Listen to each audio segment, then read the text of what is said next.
done these with the previous video, the hip lifts.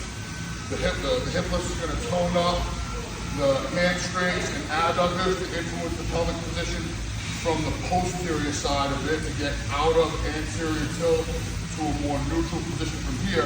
Now I'm going to try to influence the abdomen. All right. We've all done planks. Again, I like using a roller to create a little bit of instability at the upper body. Follow Ozzy. Now, as far as this, right, as far as the elbows, you want to push the elbows into the roller. You want to create some scapular, what would that be? Depression and protraction. So I want you to kind of reach the scaps around the rib cage and get some areas for extra credit. That's good stuff. All right, that's the upper body. Now, as far as the lower body, also palms up like you're reading the book as I reach into the roller like so. All right, some people will call it like a scaption push-up. Same shit, but in the elbows. All right.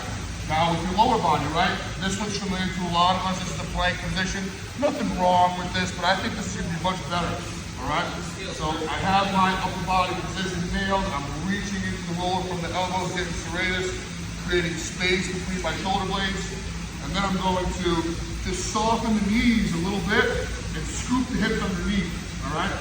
Now here's my position. As soon as you soften the knees and scoop the hips, you're immediately going to feel more abdomen. All right, more contribution from the abs. I want you to breathe into the belly and have a nice long exhale through pierced lips. Breathe all the air out. And as I'm doing that, I'm shortening the distance slightly between my sternum and my belt buckle. So as I exhale, I crunch and crunch and crunch and crunch and crunch. I'm creating compression in the anterior portion of my core, which therefore offers expansion to the posterior side. We're normally compressed in the low back and expanded into the abdomen. So that's what I'm trying to influence my position with this drill as I exhale and contract and shorten the abdomen or compress the abdomen while I expand my low back. All right?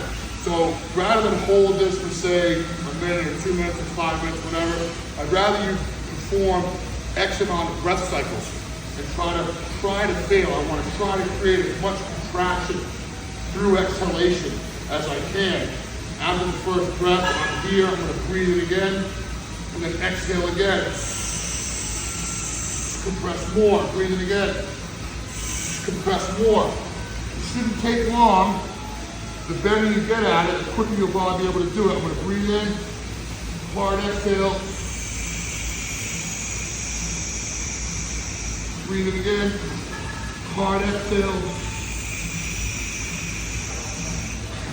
Through my breath, creating as much anterior compression as possible. I do this before I train. Let's say you're doing some deadlifts or some squats and your back's bothering you in between sets. Get a couple rounds of these, you'll be feeling sweet. Trying to create some compression in the abdomen and offer expansion to your lumbar spine. All right, thanks a lot, guys.